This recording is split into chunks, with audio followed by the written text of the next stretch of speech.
My name is Toby Brown, and I'm with Strike 10 Entertainment. And at this time, I'd like to introduce Barry Moltz. He has founded and run small businesses with a great deal of success and failure for more than 20 years. After successfully selling his last operating business, Barry now gets business owners growing again by unlocking their long-forgotten potential. With decades of entrepreneurial experience in his own business ventures, he has discovered the formula to get business owners unstuck. Barry is a nationally recognized expert on small business, has given hundreds of presentations to audiences ranging from 20 to 20,000. As a member of the Entrepreneurship Hall of Fame, he also has taught entrepreneurship as an adjunct professor at the Illinois Institute of Technology.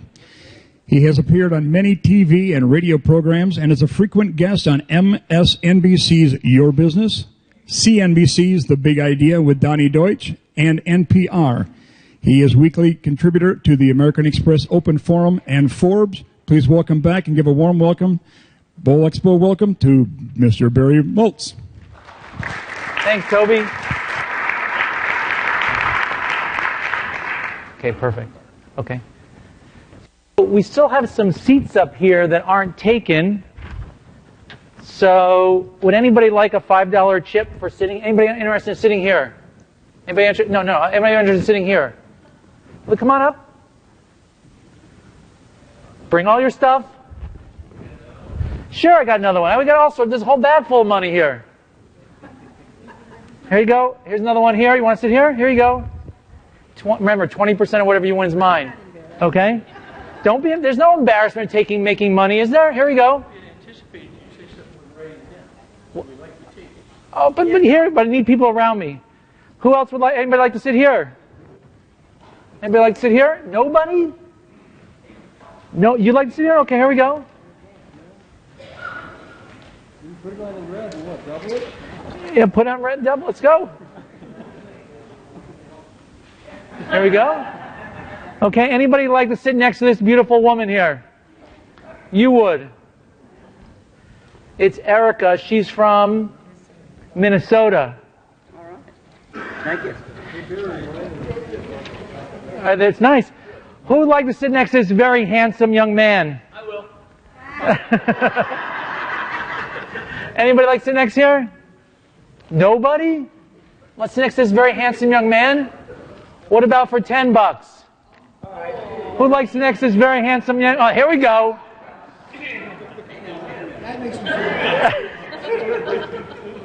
Here we go. All right. What about next to this very handsome young guy? He's from Up Your Alley Pro Shop. What? I only got 5s and 25. Sorry. Anybody want to sit here? All right. Well, I'm going to keep this chip. Here. There's no one sitting next to this woman here. Are you will? Okay. Here we go. This is Lisa Noor. She's from Tonka Bay, Minnesota. I have no idea about where that is, but it's probably pretty cold. So, is this gentleman going to be the only one sitting alone? I mean, really, stand up. Wait a second. Let's stand up for a second here.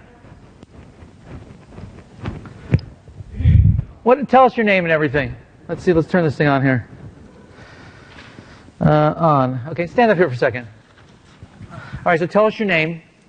My name's Matt Jones. Matt, where are you from? From Northridge, California. So, why would someone enjoy sitting next to you for this session?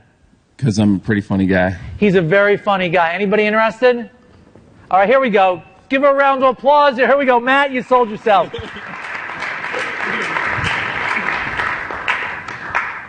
You got to keep clapping until she comes up here. Come on, here we go. She's kind of slow, but she loves it. She loves it.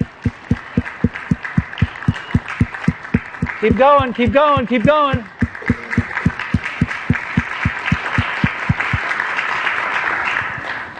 What is your name?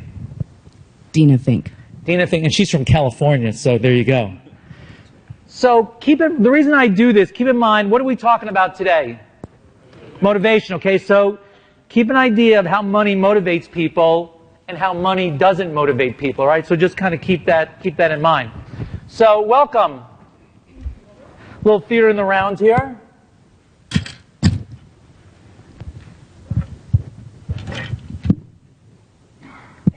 That's probably not going to work.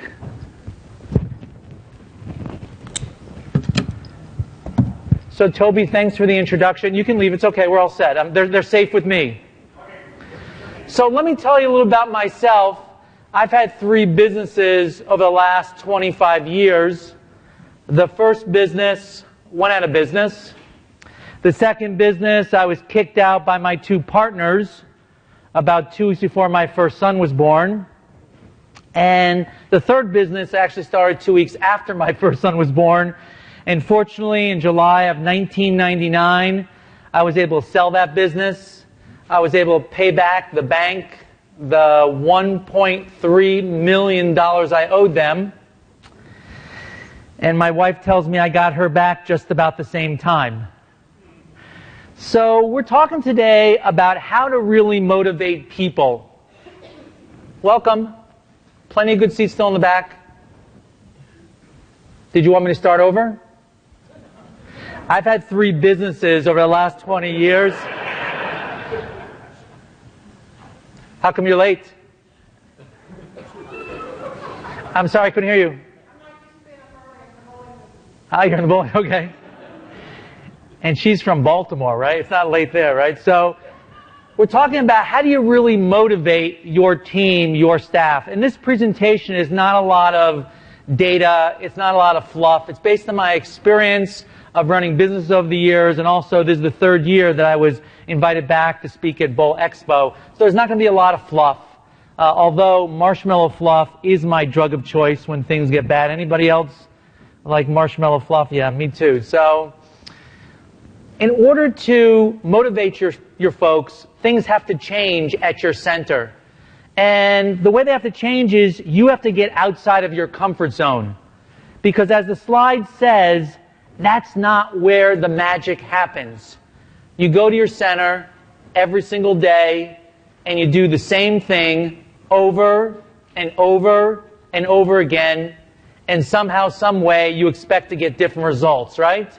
Albert Einstein said that this is the definition of insanity. Doing the same thing over and over again, expecting different results. And I know all of us are thinking intellectually, I don't do that. But think about your habits. And habits are a good thing. Intellectually, we know that we need to change. But we do the same thing over and over again. You need to get outside your comfort zone. So I'm going to ask you to do something. Here we go. I'm going to ask you to do something that no one's probably ever asked you to do before. At least not a motivational speaker. I'm going to ask you to strive for minimal achievement, all right? Think gutter ball. What do I mean by striving for minimal achievement? There are these 2 monks. They're sitting by the river, and they're talking about the sheer power of their Zen masters, of their teachers. The first monk says, "My Zen master, he's so powerful, he can walk across that river without using a bridge." That's pretty good. It's only been done once before, right? The only religious reference in this whole presentation, just to let you know. The other Zen monk says, "My Zen master, he's so powerful that when he chops wood, he chops wood. When he cooks rice, he cooks rice." Oh, what does that mean? All right, what does that mean? Of course, this is all about participation. We always got money to give away. What does that mean? When I chop wood, when he chops wood, he chops wood. When he cooks rice, he cooks rice. What does that mean? Raise your hand. So tell us about that. Here you go. He's able to eliminate everything else and do the job again. So this is really what I take away from it, right? When he's chopping wood, he's chopping wood. When he's cooking rice, he's cooking rice. The incredible power that he gets by focusing on one thing at a time. And that is becoming increasingly difficult because we are raising a generation of attention deficit disorder individuals. Would you agree? There's some of us that are listening to a presentation now, but we're still on our phone, right? Would you agree? Yeah, say so. He's multitasking, right? Multitasking, in my opinion, causes brain damage. You're going to go to this conference. Who's here for the whole week? Right? We're here for the whole week. Who can't wait to see REO Speedwagon? One of my favorites. I think they're great. And you're really going to enjoy Magic Johnson tomorrow. We're going to go to this conference. We're taking all these notes, right? All the things that are going to happen when we go back to our center, all the changes that are going to happen. It's going to be a new day at our center. We go back to our center on Monday, and what happens? Absolutely, positively nothing. And why is that? Why is that? Because we get tied up in the business again, right? And so one of the problems is we try to accomplish too much. What I'm asking you to do is strive for minimal achievement. Focus on one change, one thing that you want to affect going back. Just pick one thing from my presentation, from all the other presentations you think, and try to do that one. And do that one till completion. It takes at least 21 days to form a new habit. So that's what we talk about for striving for minimum achievement. The most important part of all the stuff we're talking about is we can say whatever, we're going to do this, we're going to do that, we're going to make all these changes, but nothing changes unless you take action. So I want to see who here is good at taking action. Who here would like a copy of my 5th book? It's called How to Get Unstuck. Who would like a copy of my 5th book, How to Get Unstuck? All right, who here would like a copy of this book? All right, so what did this woman do? Even though she's seen me speak before, what did she do? She got off her ass and she took action. Congratulations. Give her a round of applause. So, what this presentation is all about is taking action, and all of you have taken action by getting out of your room, just like Pops did, right? Getting out of bed this morning and starting to make a change. Now, I know that the title of this presentation is How to Really Motivate Your Employees. Now, I'm sure most of you would like to attend a session with this title, How do I Run My Business Without Employees? Right? That session is in the next room, right? And here's really what the issue is that a lot of us complain about our employees, right? I can't find good people. We say that to ourselves. I'm not going to have you raise your hands because it'll be too embarrassing. Employees don't work hard. They don't care. And then you might say to yourself, people just plain suck.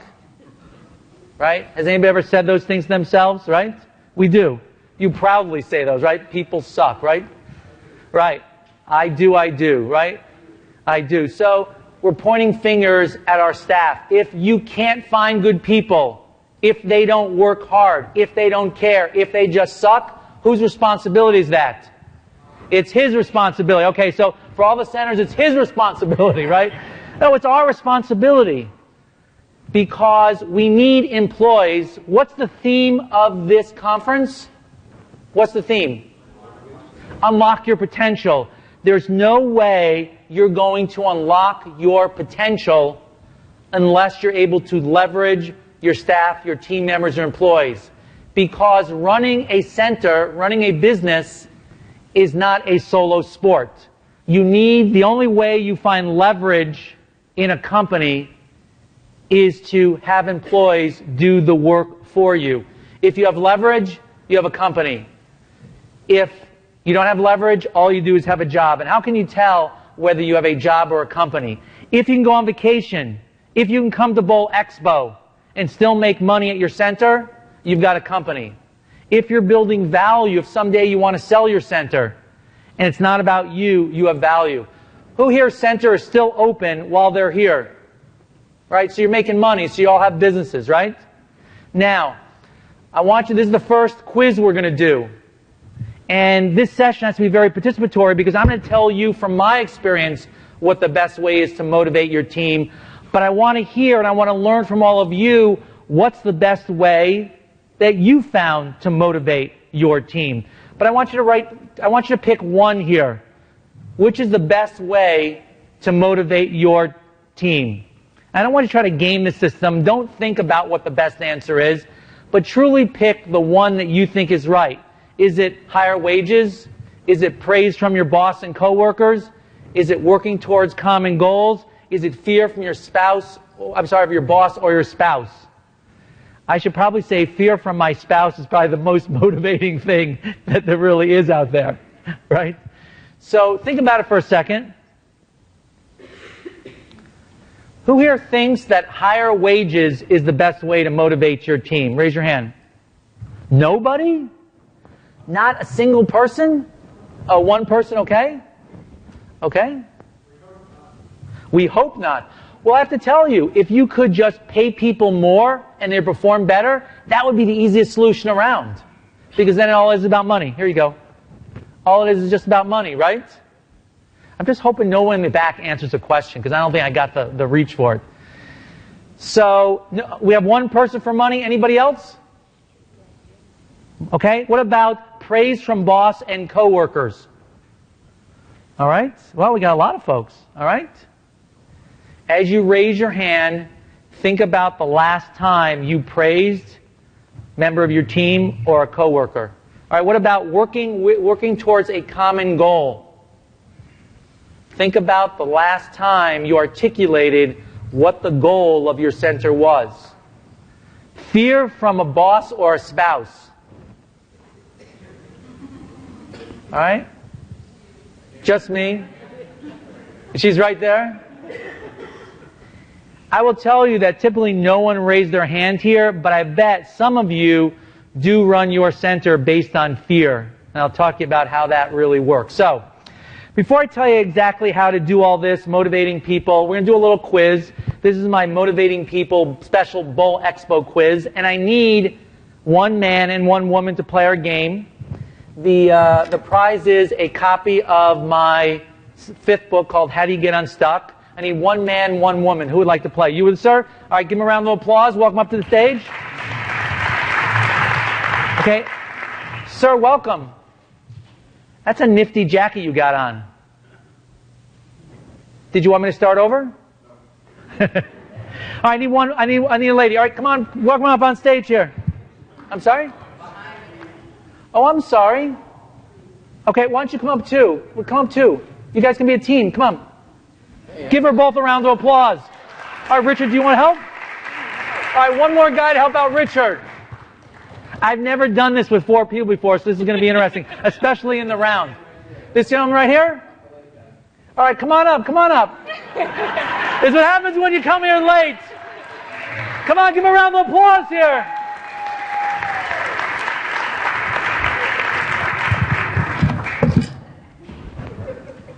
Welcome. Thank you. We're just talking about our most embarrassing moments when we come to you. All right, so first, what's going to be the name of your team? Think of a bowling team name. Alpha Males. I kind of like that. No, that's not you. I mean, it's him, but it's not. Too tough. All right. What do we say? What do you think? Too tough. Okay. And so say what your name is. Gregory Green. Gregory Green. All right. Where are you from? Mississippi. Mississippi. Jackson. Jackson. Excellent. And Rich Blom, Livonia, Michigan. Livonia, Michigan. Okay. And this. So guys, it's a multiple choice quiz, and so you're gonna use the tiny maracas to chime in on. All right. And that's when you think you know the right answer. Let's see you guys do that. You gotta do it in sync. You gotta teach him how to move there, right, Gregory?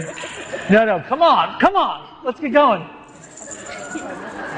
Gregory, you're disappointing me. Come on, let's go. There we go. How's that, guys? All right, give him a round of applause there, right? And where are you guys from? I'm Lindsay. I'm from Chicago. She's from Chicago, Waveland Bowl. You spent about a mile from where I used to live. So, Kelly? I'm Kelly and from Brunswick, Maine. Brunswick, Maine. And where's that near? Portland. In Portland, okay? And so you guys have the bell. All right? So let's see if you guys can do this together. All right? No. See, that doesn't work. So you got to have the end. See, the whole idea is based on leverage. Like that, okay? So let's just try that. All right, very good. Hopefully it's... All right? So this is a quiz. I'm sorry. Who should I... All right, I'm going to have to give my back to somebody. So guys, I apologize. All right? So... You guys are going to look at the screens. Now, you can look just cross. You don't have to, you can look there and you guys can look there. It's 9 multiple choice questions, and whoever wins gets a copy of the book. In fact, since we got 2 people, whoever doesn't get the copy of the book, no, I'll send you another copy of the book, all right? Are you guys ready to play? Sure. Are you guys ready to play? Oh, so this is too tough, and what's the name of your team? What should we be called? Shout it out. Anybody? Even tougher. Even tougher. I kind of like that. That is very good. So, too tough. Yes, Greg. No, we good. Okay, too tough and even tougher, all right? Well, this is a tough crowd. All right, here we go. All right, the first one. You guys ready? You can see? All right. The most accurate way to review a candidate, their resume, search the internet, or bowl around with them. I think these guys were first, right? C. C? All right. What would your answer be? I'm going to say search the internet. All right, give them a round of applause there. It's 1-0. You guys have to clap. This doesn't work if you don't clap. You think it's easy up here. It's like bowling a 300. Come on. Number 2, what's the biggest hiring mistake? 1-0. Looking for skills, not attitude and culture fit. B, hiring a relative. Oh, no, you get a penalty because you do it till we get all 3. Letting your spouse do the hiring. Ladies? I say B. That's the biggest mistake? No, A. All right, you guys get another chance. What's the letter? What's the answer? A. Oh, he has a great voice, doesn't he? A. Say it again. A. A. 1-1. Give him a round of applause here. Why my center has a high turnover? A. We don't have a higher mission. B. I can't find good people. C. Most people just suck. Here we go. It's A. A? Give him a round of applause. 2-1. All right. Who's winning? No, too tough. 2-1. Employees stay when? When do employees stay? You pay them big dollars. Company goals match their goals. They're related to you. When your company goals match their goals. Say? B, when your company goals match their goals. Give a round of applause. It's 2-2. It's 2-2. Who's winning? It's a tie. Here we go. An early warning sign of a troubled employee is they don't always show up to work. They change jobs frequently. Penalty. She stepped over the line. You caught them stealing from the register. Yes. What's your answer? Yes? A. A? That's correct. So is A. So is C. Give him a round of applause. 3-2. Ladies first? Well, no, this is a competitive game. You gotta ring your bell. You gotta ring your bell. Is it working? Let's hear. All right, it's working. All right, here we go. I manage my call center. What's the score? 3-2. I manage my call center using a top-down, my center using a top-down yet collaborative approach. As the boss, I make all decisions. Threats and bullying. A. A. Give a round of applause. 3-3. I fire people when? Who here likes to fire people? All right, we're going to talk about that, all right? Because you have some tough decisions to make later in the presentation. I fire people when I have a bad day and it makes me feel better. When they are not contributing to my team, I never fire anyone. All right? Too tougher. B. B, when they're not contributing to the team, give a round of applause. It is now 4-3. What motivates people the most? Money. To be part of a team that makes a difference. A trophy. This crowd, I know what the answer is going to be. B. B. Give a round of applause. It's 4-4. It is a tight race. It is now 4-4. This is the last question. You're saying, thank God this is the last question, right? It's 4-4. The last question is worth 2 points, so anybody can win. Just to make sure you're listening. Finally, how do I bridge the generation gap? Does anybody have problems? Last year I spoke here on millennials. Anybody have a problem with millennials? Yes? All right. A, set strict performance rules. Understand how each generation is motivated. Duct tape. Who's first? Who was first? No. All right, the girls. Let's try it again. Set.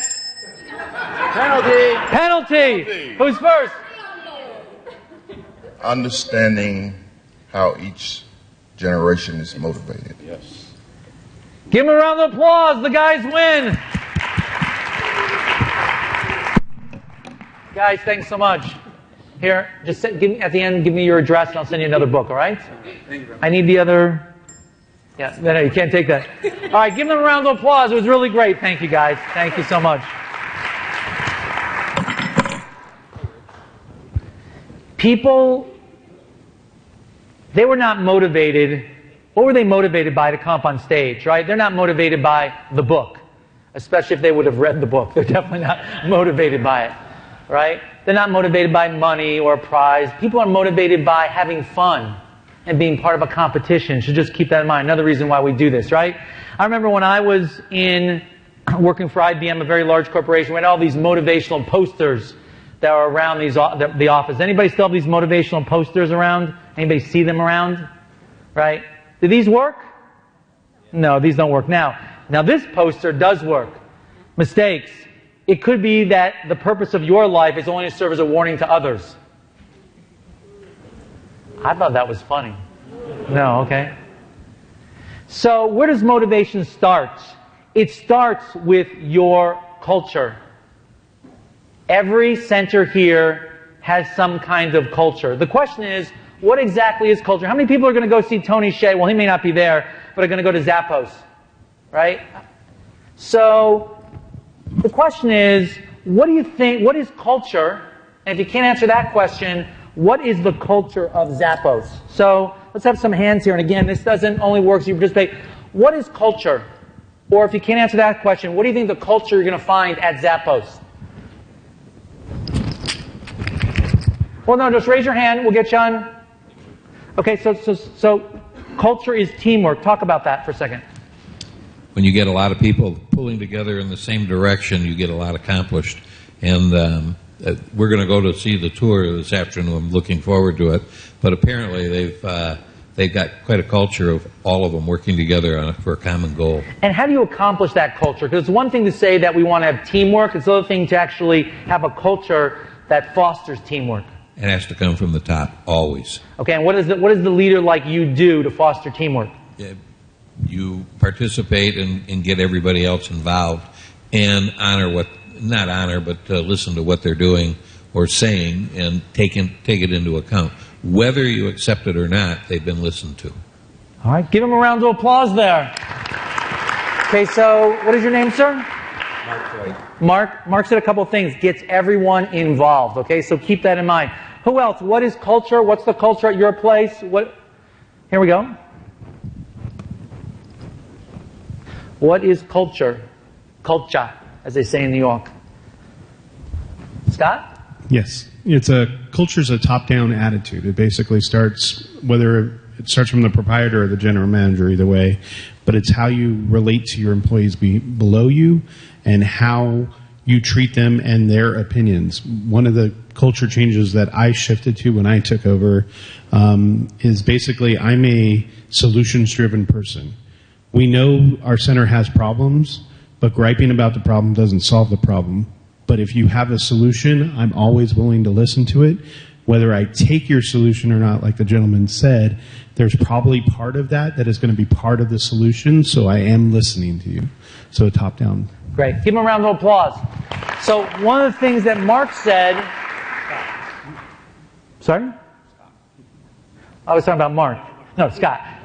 One of the things that Scott said was that he always listens to what people are going to say, and really listens in a sincere manner. He may not always act on it. He may not always take their idea, but he listens. The other thing is he makes sure it's okay for people to complain, but you can't complain without a solution.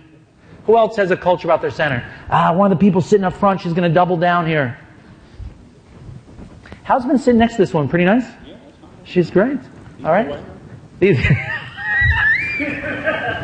everyone hear what he said? Let's hear it. I said, oh, pretty nice. Does these pull out? Do these pull out? That's nice. Thank God the guy from the headquarters left, right? Oh, he left. Oh, that's not a good sign. Oh, no, he's... All right, here we go. So Erica from Ham Lake, Minnesota. We believe in fun and committees or ownership. So when people come in, we're like, okay, you have to have the happy, positive attitude. And when we have something coming up, a big event, we have people do what they're best at. So they form committees and work together so they feel like I was part of it, not you have to do this, you have to do this. I like that. So people kind of get a chance to be part of a lot of different things, and then they get to really feel like they participate. Did you want to add something besides, does this couch pull out? I just really liked what you talked about. It's fun, because we're in the fun business, and that's right. I think that's most important that a lot of us take for granted. This is very interesting because what is your name, sir? Mark. I knew there was a Mark here. He said that we're in the fun business, and I would agree, and a lot of our businesses aren't fun. Right? So think about how you can really get fun back in your business. Anybody else have one about their business, about the culture at their center? You can add one more, sure? The way we hire is we do a group interview. So we have the people come in, we pull slips out, they answer a question. Then we actually have them bowl and interact with people they don't know, because that's what they do on a daily basis. They don't know who's coming in the door. So we want to see how they interact with people in that fun. Do they need a minimum score that they have to bowl in order to get hired? No. So group interviews. Does anybody else do a group interview? Right? I kind of like group interviews. The reason I like group interviews is because you get, if they say, hey, I really like this person, they're actually responsible in some way for their success. And one of the ways that other employers are going to be successful is other people around them kind of support them. So I like that. Anything else? One more. Anybody from the board over here? You know, they have their own table. Did you guys see that? They're all from one center. Anybody else? You have one? Oh, great. Of course you get money. I treat my employees like family. Okay, what does that mean? Well, they've been with me for some 20, 25 years. So you treat them like family, like my mother, she yells at me, she makes me feel guilty. Is that what you mean? I treat them like individuals, like I treat my own daughter and so on. This is a really important point, because one of the slides later is going to talk about how in order to really build a positive culture and motivate people, you have to treat them like another person. You have to really care about their entire life, not just the part that's at work. The bank of MOM. The bank of mom. Mm-hmm. That's great. If they need anything. No, I was going for the chip. Oh, if they need anything, I give it to them. See, if you need anything, it's just beyond the work kinds of things. So that's really, give her a round of applause there. So cultures can really be fun. They can be serious. They can be happy. They can be high pressure. They can be boring. They can be lazy. There is no one right culture. Every center here, you have a different culture. And the worst thing you can do is to try to match a culture that really doesn't fit. It all starts with who we hire. All right? There was the quiz, one of the quiz questions. Do you hire for skills or do you hire for attitude? Now, you have to have a certain amount of skills, but do you hire for skills or attitude? Who here hires for skills, based on skills? Who here hires based on attitude? All right, so keep your hands raised there. Okay. That finally you raised your hand. Why do you hire based on attitude, not skills? Tell us what your name is. My name is Melanie. I'm from Montreal. Sorry, I'm sorry? Montreal. What's your first name? Melanie. Melody, okay. I'm from Montreal. My English. Bienvenue. Bienvenue, merci. For those who don't know any French, that means welcome. Well, the way the person reacts, if the person looks down to me, and we don't want to be somebody shy who can't express herself, and just the way they're talking, their body language. Okay. And so, how do you decide? So the way you decide their attitude: are they looking down? Are they personal? Are they looking in your eye? Those kinds of things. Yeah. Because that's what you really want from your employees. You have more confidence if somebody can look at you in your eyes and.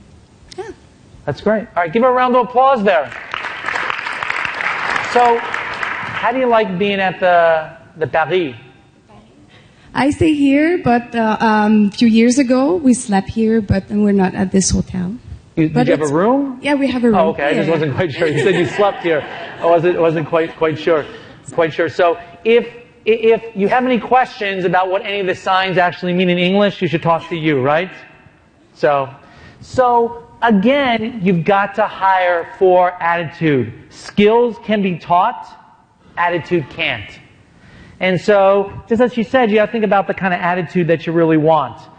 The other thing is, by the way, what's the mistake on this slide? The too many times, right? So the mistake on the slide. We also, one of the biggest mistakes that we make is we actually keep too many secrets at our centers. We like to keep secrets. It makes us feel powerful. But it's not a good thing. In this world of transparency and authenticity, which are valued the most, you can't really keep secrets. And besides, everybody really knows what's going on anyways. So don't pretend that there's really secrets, all right? To have a culture, you got to stay ahead of a culture. It really starts here. You have to have a vision and a mission for your center. We don't just run a bowling alley or a bowling center. No one wants to work at a bowling center. Think about what is the mission vision. Who has a mission or vision for their center? Think about the pain you solve. What's the mission or vision of your center? Mission. The mission or vision of your center. Who's got one? Yes, hang on. This is really important because if you've never thought about having a vision or mission for your center, this is the time to do it because people want to follow other people that have a vision and a mission. They just don't want to come to work for a minimum wage. Here we go. I'm sorry? Just tell us your name. I'm Bev from Hawaii. Bev? Bev, B-E-V. From? Hawaii ne. So aloha no, everyone. Aloha. See, now you say that quick 3 times and you know how to speak Hawaiian. It's a lot of vowels. It is. Pronounce them all. Our vision and mission kind of come together and it's affordable family fun. Affordable family fun. And so that's really what you're providing. That's what when we hire to that, we want people that will enjoy being around other people, being around customers. Sometimes I have to go back and ask them where the person I interviewed was, but most of the time it works out pretty well. So and you got to be careful because back to that. Bev, you got to be careful because some people just give good interview, right? Oh, absolutely. And they're not so affordable family fun, right? And this is probably especially important in Hawaii because things are expensive. They are. Right. And one of the things that we've pointed out before is you can take a family of 4. If they want to go out on a Saturday, they can go to the movies. Let's go to the movies. So $400 later, they walk out of the theater and they've sat in the dark for 2.5 hours and not talked to each other. Or come bowl. I love that. Give her a round of applause. I love that. Thank you. So who else got one? A mission or a vision? All right, one of the gentlemen up front here. Have you always been sitting here, Gerald? Okay. Gerald Morrow from Buffalo Lanes in Raleigh, North Carolina. Pretty much our mission statement is to create a great, memorable guest experience for all ages. And that's pretty much our mission statement, what we focus on. And what experience are you trying to create? Because I think we'd all agree that we want to create a memorable experience because people don't want customer service, they want customer experiences, right? What do you hope that experience to be? We want them to leave with the attitude that they want to come back again. They want more, they enjoyed their time. So that's the experience we're trying to create there. Not so much, the great customer service falls into that, but we want them wanting more. We want them wanting to come back over and over again. Because they had so much fun interacting with each other, right? Give them a round of applause. Did I give you a chip? All right, we have time for one more. One more? What about you guys over here? Who's the spokesperson? You are you one of the owners? Because your name's Mark, exactly. So Mark, let's hear about the mission and vision of your center. I'm Mark from Harmony Bowl in Colorado Springs, Colorado. We really strive to bring the community that all our bowlers are looking for, whether it's on a youth level, league level, or even the party atmosphere at night. It is about community, and that's what we preach most to our employees. I love that. And so people really are looking for community. Don't worry, I'm here all week. I always want to say that, especially in Las Vegas, right? Community is really important because, believe it or not, people are now more than ever looking for community, a way for people to interact. Why do I spend so much time on mission and vision? It's because if you really want to motivate your team and your employees, you have to get people that buy into your mission or vision. You have to get people to say, yeah, I want to build community. I want to go someplace to have affordable family fun. You've got to be able to do that. So here are the 5 keys to building a culture that people want to be part of.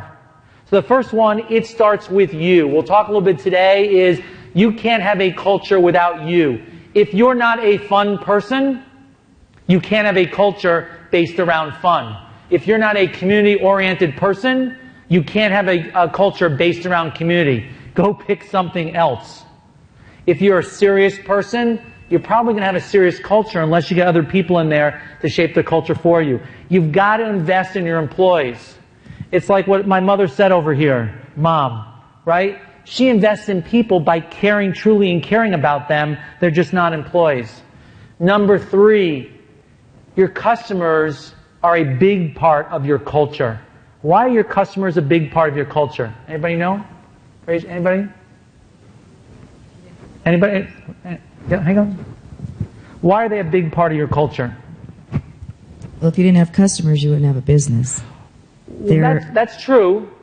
That's true. I wish I could find a business without customers, don't you? Right. But they're there, I mean, they're your bread and butter. They're there. They are. But why are they an important part of your culture?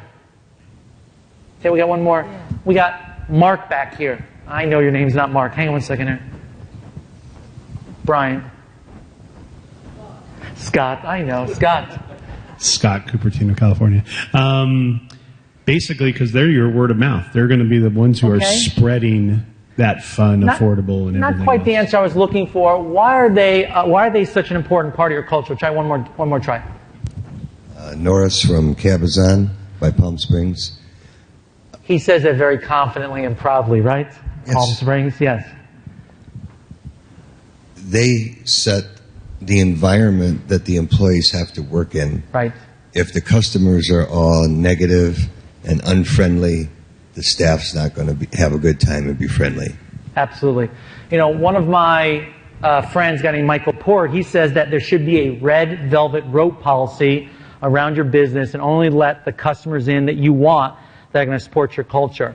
And this is very hard for a lot of small businesses, small centers, because we think we need everybody.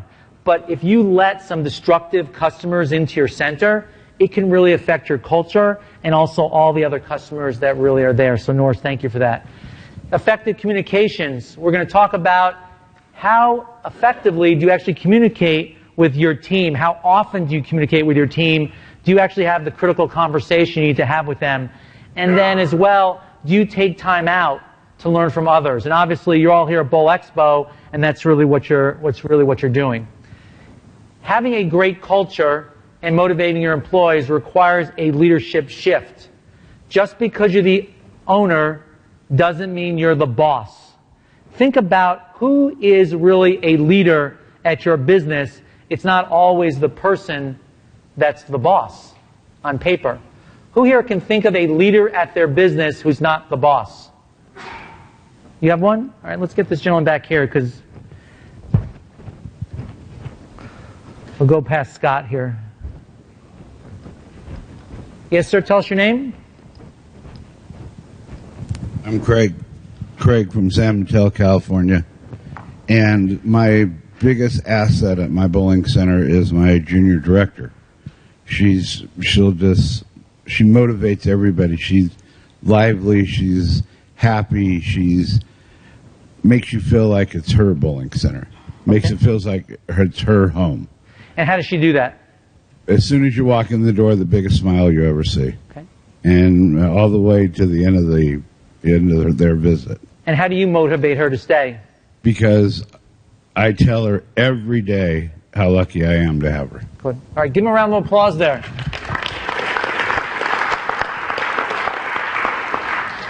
You got to forget about being the alpha male or the alpha female at work. Those things, well, they may seem to work short term, they really don't work long term. Who's this? What's he running for? Did you hear that who he's going to pick as his vice president? Did you guys pick Oprah? No. He's going to pick whoever wins the Celebrity Apprentice the next season. That's going to be his. I'm not serious, okay? That was just a joke here. Leadership really is all about collaboration, right? There's you, there's me, there's really us. And there needs to be a change in ownership, right? The old boss used to have strict control over all the information. Now the new boss openly shares information at their center. Who shares everything at their center? All the information is gone. All right, let's this gentleman over here. Tell us how you do that. I'm certainly getting my exercise today. Sir, tell us your name and where you're from.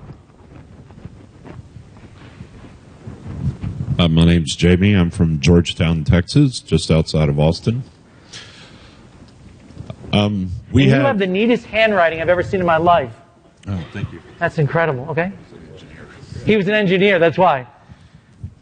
I'm the night manager in my facility, so we have weekly meetings, management meetings with all the department managers and such.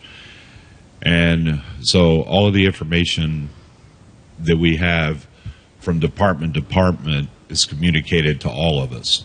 So we really try to focus on letting the employees know after the meetings, individually or in a group setting, how each different department is faring, and then we try to tie that in where they understand it to how it relays back to their contribution to the center. Right. So they're trying to understand the bigger picture, right? And so just as Scott said before is he's going to listen to everyone's ideas and we're going to discuss it. Doesn't mean you have to always take them, but he's going to listen, right? The next one, let's see how we can get from here. The next one is decision making. It used to be in the old boss environment, you would make the decision. Now you facilitate brainstorming. Who has a brainstorming session that actually comes up with decisions about what you're going to do at your center? Who does that? Okay? Tell us about what you do. Jack McCarthy from Louisville, Kentucky. We have monthly staff meetings. I got away from the managers' meetings because I wanted everybody involved. We actually share all the information for P&Ls, everything. We have a monthly bonus program. If we reach revenue goals, they get a little bonus. But during those sessions, the first 15 minutes we discuss problems.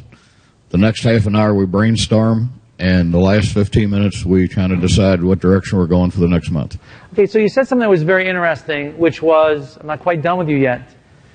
You said that you share profit and loss statements. How many here people share profit and loss statements with all their centers? Very few, which is usual. Why do you do that? Why do you think that is important, to tell people how much money you're making or you're not making? Well, it's a little bit of the scorecard. Of course, our goal is to make more money this week than we did last year the same week. But the other thing is, if our costs are up, they need to know that the costs are up, and they need to know what they can do to help to fix that. So they need to know on a monthly basis where we stand if I want them to be part of the team. Give him a round of applause. When I ran 3 of my businesses, I was totally in favor of showing them the profit and loss statement because it got them involved. It gave them the responsibility. I know a lot of people don't do that because they don't want you to see how much you're making or how much money you're not making. You don't have to go into detail how much everyone's making, right? But they should know our costs up, our revenue's up, because it makes them feel responsible. So think about when you go back, this is one way to motivate people, can you share some of the financial results of what's going on with your center? The next one is resource allocation, right? It used to be that the boss says, this is who's going to do what, when. Now it's the team that helps allocate where do we need really help. Business ethics. The boss, in business a lot of times, the ends justify the means. Now you need to be socially transparent. What do the words socially transparent mean these days, and why is it important?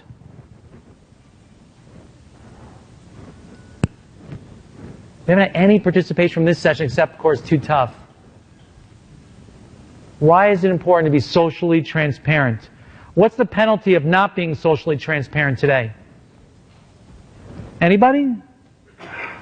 Do I got to go to the $25 chips? Lack of trust. All right, talk about that. I just think secrets. People aren't aware of what's going on, and they believe you're hiding stuff, and so therefore they don't trust you. Okay? Is it possible in this world for things to be... Are there any real secrets in this world anymore? You got to believe... All right, who's got a secret that they don't think anybody else knows? I thought I'd get at least one person. You have to be socially transparent because you got to believe that everything going on is being recorded, is being videotaped, is being tweeted, is going on Facebook. If you operate your business like that, you'll be a lot more successful. The last thing here is that, who here gives annual reviews anymore? Who here gives annual reviews, okay? You can stop doing those, right? People don't want annual reviews. What you have to do is, you have to give them immediate, ongoing feedback, as this gentleman in the corner said, right? Every day he comes in, he tells his assistant director, what's her title? Junior director. I think when you go back, you should make her an associate director. What do you think? You should give her...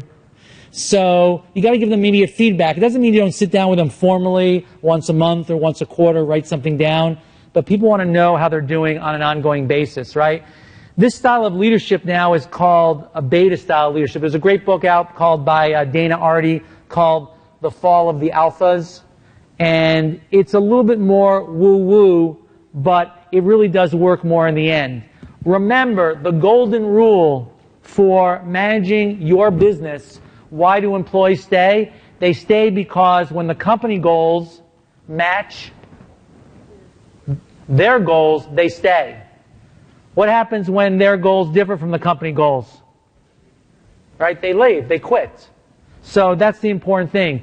The other important thing is that you have to find out what is each employee's bullet. Why do they work at your center? What do I mean by their bullet? They have a resume, right? On their resume, under each job, there are bullets about what they achieved at their particular job. What is this bullet going to be when they leave your center? What are they going to put down on their resume? What experience are they going to write down that they're going to be proud of? And you ask people, you say, well, what's your bullet? What do you really want to achieve at the center? And if you help them achieve that, there's a lot of motivation there. So, where do we start with really motivating people after culture? Where not to start is, who's this? Steve Jobs, right? Where not to start is to be like Steve Jobs, right? Why shouldn't we be like Steve Jobs? Anybody? Why shouldn't we be like Steve Jobs? He created the iPod, the iPhone. What's wrong with being like Steve Jobs? What's wrong? What? He's dead. Yes, I know that he's dead.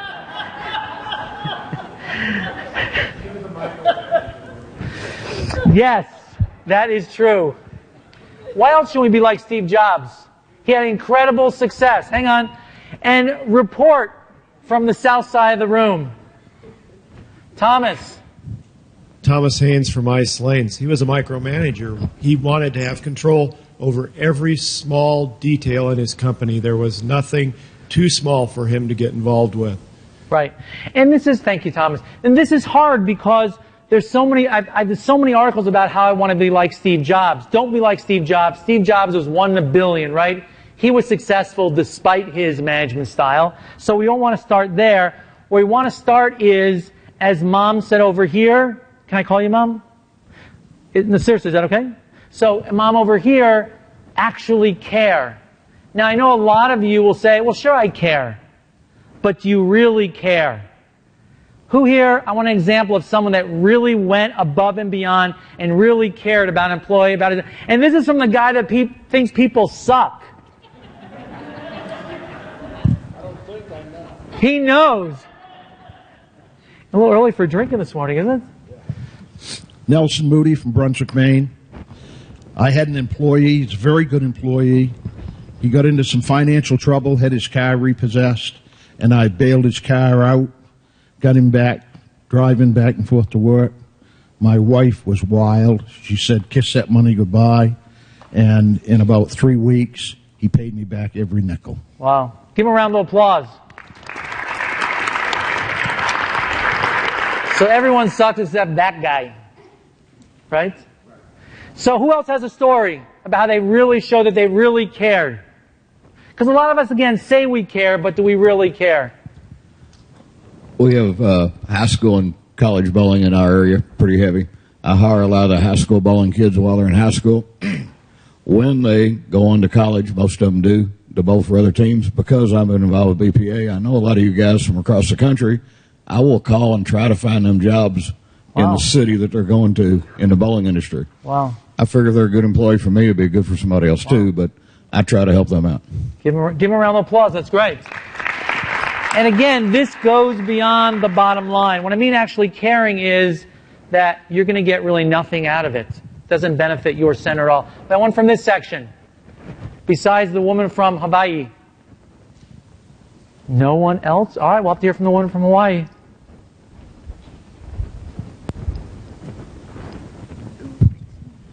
The guy that we hired to run our kitchen, we're a small center, by the way, 16 lanes, 25 employees.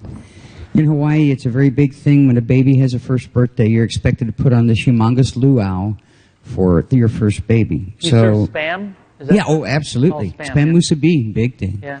So anyway, here he goes, and he and his girlfriend had a baby, and mom and dad said, you will do this, this, this, which put him about $25,000 in the hole for just the baby luau. It took them 2 years to get back to zero so they could actually get married. Wow. And so, I talked with my co-owner and I said, this is, we got to help this kid. Because he's a young guy and he's a good guy. So, Aulani is the new Disney resort out at Ko'olina, right past where we work, where the bowling center is. And I happen to know the guy from marketing. So I said, Todd, I got this kid that I really want to help out. Give me a friends and family rate that won't make my credit card quiver. And so we talked about it, and he thought about it. He said, let me get back to you. A week later, my employee received in the mail a certificate good for 1 weekend at Aulani Resort. And Todd picked up the whole bill for it. So, we helped. That relationship came good, and we also, gave our employee something that he absolutely deserved. Can you give him my address? I can. All right, good. Write it Give down. him a round of applause there. That's great. How do you really care? A couple of things are on this slide. Keep your promises. A lot of us make promises to our employees that we don't always keep. People remember your promises. If you keep them, that means a lot. Recognize their success. Forgive their failure. Support their personal goals, as we were talking about with Mom, right? And remember, people respect what you inspect. People respect what you inspect. If you're going to ask someone to do something, you got to make sure that you check on it. And in fact, they're expecting you to check on it. How many people here have children? Not everyone wants to admit it, do you? Who has told their child to go clean up their room? Nobody? Pops. When you tell your child to clean up your room, do you check on it? See if it's cleaned up? Absolutely. If you didn't check on it, the chances of them cleaning up their room probably aren't really high. Tell them exactly what you want from them. All right, we got another opportunity for someone to join me on stage. Who here would like to talk about the critical conversations that you need to have with one of your employees? And we're going to do a scenario where I'm going to be your employee. Who would like to do that? We're giving out prizes. Who would like to do that? Did you want me to pick somebody? You'll do it. Come on, give him a round of applause here.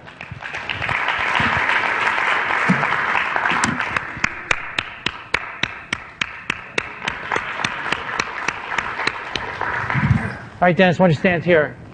All right, so you can see. So what this thing is about is we got to have critical conversation with our employees. Too many times we don't tell our employees these specific things, right? So we're going to go through this conversation, and I'm one of your employees. What do I do for work?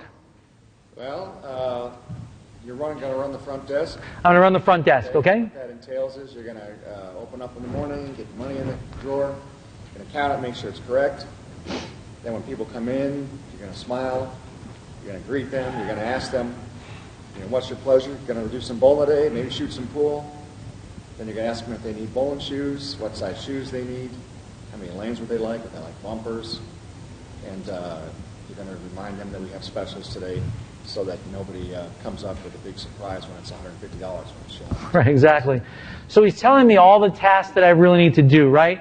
Now, is this written down somewhere? Yes. Okay, so this is written down somewhere. But then overall, what do you expect of me? Because telling them what you expect isn't just the tasks, right? It's what you expect of your culture and things like that. So tell me what else you expect of me as being a part of your team. And make sure they go away happy. They go away happy. Anything else? No complaints from them. Okay, so go away happy, all right? And so how am I doing? Well, you just got hired, so I don't know. Okay, but let's say I've been here for a while. Tell me how I'm doing. Well, so far you're doing pretty well. I mean, nobody's perfect. There might be a few things we can work on, but overall, I give you in the upper percentile on that one. Okay, so how does that sound to you guys? How am I doing? I feel pretty bad about what you just told me, right? What's really going, Dennis, what's really going? Tell me really how I'm doing. Because that's kind of like a lot of platitudes. Because Scott says he probably wouldn't keep me, right, Scott? Nope. Tell me how I'm really doing. I mean, like, make up something. Well, if I find a mistake. Well, you really can't tell me how I'm really doing because I don't work for you. So you got to make up something. Make up something. Okay. We're actually on a stage at a conference, right? This is not really real. Okay, so yeah. I don't know. I see you're not really spreading out the shoes properly.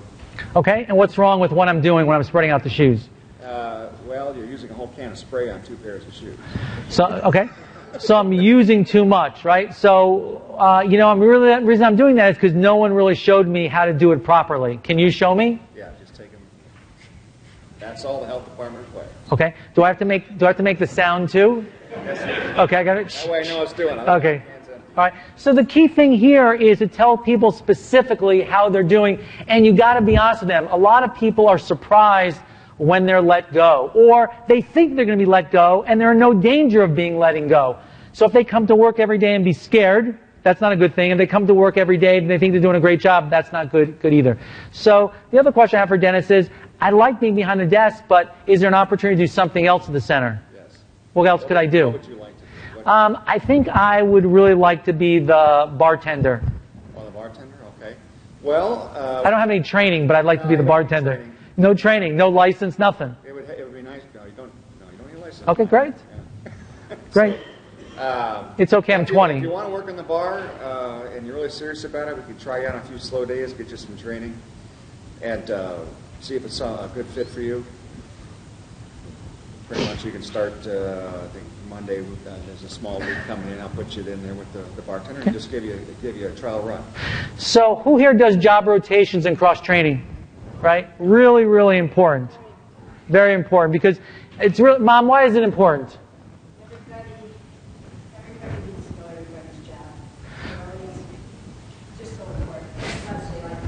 Yeah, they like the variety. It's good for backup. Also, they can really appreciate how does their job affect everyone else's job, right? Yeah. All right. So the last thing is really to talk about money and other things that you promised, right? So you said that after I was here for 3 months, you'd give me a raise. Can I get that raise? Yes. It's 3 months. Okay. How about $1 an hour? Well, we didn't talk about $1 an hour. We talked about maybe a 10% bump. Okay. You talk about start you at minimum wage, and then. The fact that you've been here now, then we'll give you that raise, and then we'll review it again next year. If you can make it through the summer, usually my staff that comes back will get a raise because they've lasted. They've lasted. They'll put up with it. All right, give Dennis a round of applause here. Thank you, Dennis. Thank you. Thank you. So these are critical conversations that we don't have with our employees. You got to sit down with them. You got to go through all these things. And by the way, if you want a copy of the slides, just give me your card afterwards, and we'll get the copy of the slides out to you at the end of the week. So one of the most motivational things that ever happened to me had nothing to do with money. It had to someone that I felt that really showed that they cared. I worked at IBM for the entire part of the 90s before I went on and started my own businesses. And I remember I walked into the branch manager's office, and I always wanted to be president of IBM. That was my goal. And I walk into his office. My branch manager, his name was Jim Cordial. He takes out his business card, and he crosses out his name on his business card. He writes my name on that business card and hands it to me. And he says, Barry, I think you have what it takes. Someday you're going to be a branch manager. That was really motivating to me. And I kept that card till very, very recently because I thought it was a great way to do that. In order to motivate people, you got to share in decision making, right? So you, as the manager, you have to determine what is to be done. You, as the member of the team, you want to make sure they determine how it's to be done. There's a difference. What to be done, you set the tone. They say how it's to be done. Because studies have shown when people can control how they actually get their job done, they're a lot happier at work. And they find that a lot more motivating. You have to live your company's values inside and outside of work. So, who's got values in their company that everyone knows about, that every employee should be able to state? What are your values in your company? Your values. What do you value? Does anybody have any values? Not in Vegas. Credibility. Okay, who said credibility? Okay, we'll get to you in a second. What do you mean by credibility? Why is that a value? I think you need to have your employees and your customers have to believe that what you discuss with them at any one point in time, you're going to carry through on, and it isn't just going to be lip service. You have to be credible in whatever you deliver to anybody. Okay, so whatever you say, you mean. Just piggybacking on what Mark was talking about also, if you don't have credibility, or actually I think when it comes down to showing that you care about your employees, the way you treat your employees, the way you treat your customers, goes back to creating that culture. Okay. Anybody else? Values. Values. Yes, Scott, what are your values?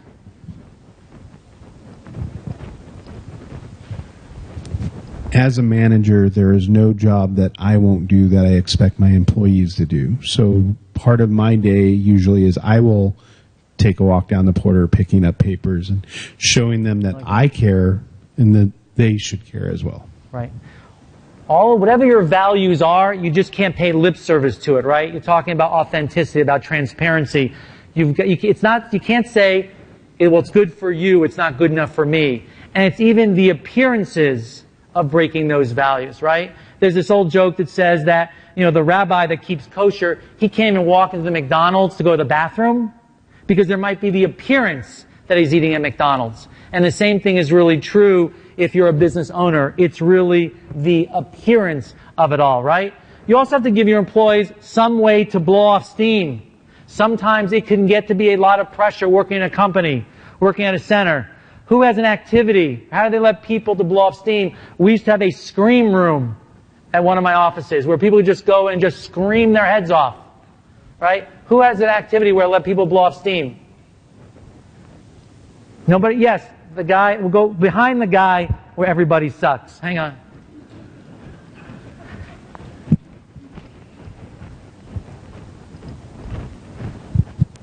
Jeff from Limerick Bowl in Anaheim, California. Sometimes we do a group day where all the employees go out to like the Angel game or, the Kings game or Ducks game, and tends to bring all the employees together a little bit better. Right. So just be clear, the Ducks lost this year in the playoffs, right? To who? The Blackhawks, of course, from Chicago. Okay, good. Dynasty. All right, so I'm from Chicago. Who else has somewhere people better blow off steam? It could be company outings. Any other place? Anything else we do? Think about how you can get your employees to blow off steam. Now, a lot of people think that bonuses or spiffs or things like that are really the way to get people motivated. What's this? Someone gave this to me. I've held on to it ever since. What is this? Okay, she says this is money. What is this? Right? Anybody else? What do they think it is? Bow tie? Right? What this is a thoughtful gift. Right? A study was done where they said they gave origamis from people's managers. They had two choices. They could get an origami made of a $5 bill or a $10 bill. What did people choose? They chose the origami because they thought that their manager put some thought into giving them a gift, right? So people really want things that are much more thoughtful. They don't want just bonuses or money. I'm not saying that you shouldn't pay people what they're worth. I'm not saying you shouldn't pay people perhaps 5% or 10% more then everyone else pays, so you get reputation for that, but it's not the only thing. So we covered that. Let's talk a little bit about failure. Failure, I wrote a whole book on it. This was right before the recession in 2008. Failure is important. People are going to fail. We always can't learn from failure. You have to let your folks fail, learn what you can from it, but then you have to let go. You can't really dwell on it. Now, millennials are motivated a little bit different than all of the rest of us. This is actually a picture of me in college. This is, what do everyone think? Which one? Yeah. Thank you very much. I actually had one of those leisure suits. So the millennials are different than the traditional people, right? The traditional people wanted, money and location and advancement. Are millennials lazy? Are millennials lazy? Okay. Do millennials all want a trophy? Did everybody ever read this book? Everyone gets a trophy? The millennials are a little bit different because they had helicopter parents, right? They had parents that were always around. They're always giving them types of things. But millennials really want something that they want to know the vision of your company, right? They want to be involved. They want to be part of a team. They want to be cross-trained. These are all the things that we've already been talking about. So if you think the millennials are motivated a little bit differently, they're really not. They want to be... Who's this? Anybody know who this is? Ken Blanchard? What did Ken Blanchard write? Right, 1 Minute Manager. Catch someone doing something right. They really want a lot of what we all want. They also want horizontal mentors. Does anybody here at their center have a formal mentoring program? People from other jobs, other ages, other ranks? You got to think about that because mentors are a key part of why folks are really successful. Old people, young people, experienced people. And also I encourage all of you guys to make sure that your millennials are really talking about your center on social media. They're the ones that are really going to lead the way. And I think they're all sessions on social media, right? The last thing I want to talk about is that firing can be really motivating as well. Right? Right? So there is a giant sucking sound coming from your business. It's those people that shouldn't be there. Why is firing motivating? Let's get back to the firing lady here. Why is firing can be very motivating for other employees? My name's Michelle, and I'm from Twin Falls, Idaho. We own a 30-lane center, and I found that you can do a lot of training, and you can have reviews, and you can talk to people, and if they don't follow through, and if you don't let them go at some point, then you're actually harming your business. Right. And why are you harming your business? Because a lot of times it's their attitude. They don't show up for work, or if they're not getting along with somebody. It's very important when you have a team that people get along. And if they're causing drama, putting things on Facebook, and doing a lot of things that are wrong, it's showing everybody else that you don't care about your team, right, and they're actually making you suffer. So I have felt that sometimes when you do fire a person is actually good for the business. Right. Because everybody really knows who's the worst performer in your center is. Would you agree? Yeah. Everyone really knows who that person is, right?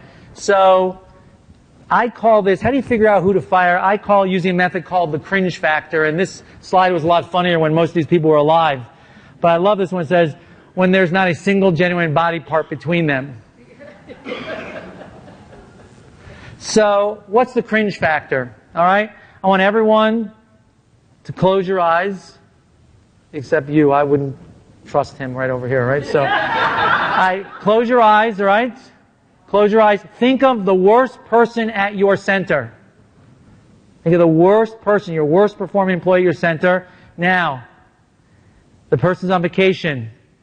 They get run over by a bus. Are you happy? Open your eyes. Would you have hired the bus driver yourself? The cringe factor means if you think of this employee and you wish they would have got run over by a bus, not in a mean way, but in a kind way, if you wish they weren't there, if you cringe every single time you think of paying them at the end of the week or the month, they're the person you need to get rid of. Who here has got someone that they think they need to get rid of in their mom? All right? All right. Mom, would you join me on stage real briefly? Would you join me on stage real briefly? Okay, well, I'm going to do it right here then, okay? So, Mom, tell us why you're keeping your nephew. Because he's my brother's son, and he's the other owner. Oh, he's the other owner, okay. But hasn't worked there for 10 years. But how do you get rid of him? He's a good employee, but his attitude sucks. But he's a good employee. He saves me lots of money. He works in the back. He doesn't just get new parts. He fixes. Right. So, have you talked to your partner about it? Oh my God, no, not him. This is a tough one. I have a bad partner. Anybody have a suggestion for her? Because this is really a tough one. This is really a tough one. Send a bus driver for him. No. You know, we had an operator in Missouri a few years ago that came to a convention and got inspired to go home and fire her husband. It can be done. Anybody have a suggestion for how it should be done? Yeah, you just go home. You have the meeting. I mean, if this guy's poisoned, he's got to go. Customers. The critical thing, he may not realize that he's the cancer in the business until somebody sits down with him and has a heart-to-heart talk and say, this is what you're causing amongst everybody here. We need to have you become part of the team. Yeah, that's what I thought. I thought you were... He's watched the movie Anger Management 2 twice, right? One more suggestion here. She said he's a good mechanic. He's good for the company. Because of that, schedule him after hours when nobody else is there. That's a good idea. One more suggestion. We're running out of time. The roulette table's calling. I think a lot of times, though, I had an employee like that. But if you sit down and ask them why and what can you do for them to make it better for them, and sometimes you don't realize that it's something minor that you can do for them, and all of a sudden it changes their whole attitude around. Yeah, I mean, this session is not really about how to turn around bad employees, but I really believe that somewhere along the line, this person's got to be fired because I don't think people really change. Attitudes are really difficult to change, and my suggestion would be to talk with your partner. He may have some more success with his son. He's worse. Okay, well then you have a big problem. So you have a big problem. I buy him out. There we go. You buy him out. Think about when you go back on Monday, who should be really fired from your company, because if they're not working out, not only are they stealing from your company, right, but everybody else knows that they don't work out, and it's really demotivating for employees to see other folks stay there that aren't really performing well. So, in conclusion, how are employees motivated, right? Here's the number one way: working towards a common goal. We talked about what's your mission, what's your vision. If people know that your vision is to create affordable family fun, if your mission is to build community, that's something that folks can get around and they'll really want to be part of that. People want praise from their boss or coworkers. I know you guys did that as number one.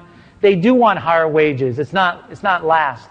And the thing that is most not motivating is any kind of fear. Do it because I said so. Do it or you're going to get fired. That really doesn't work long term. So in conclusion, if you like what you see, I've got 24 different videos up on the web. You can go to BarryMoltz/Unstuck about how do you move your center forward in a bunch of different topics like sales and marketing and people and leadership. So you're more welcome to go ahead and browse that.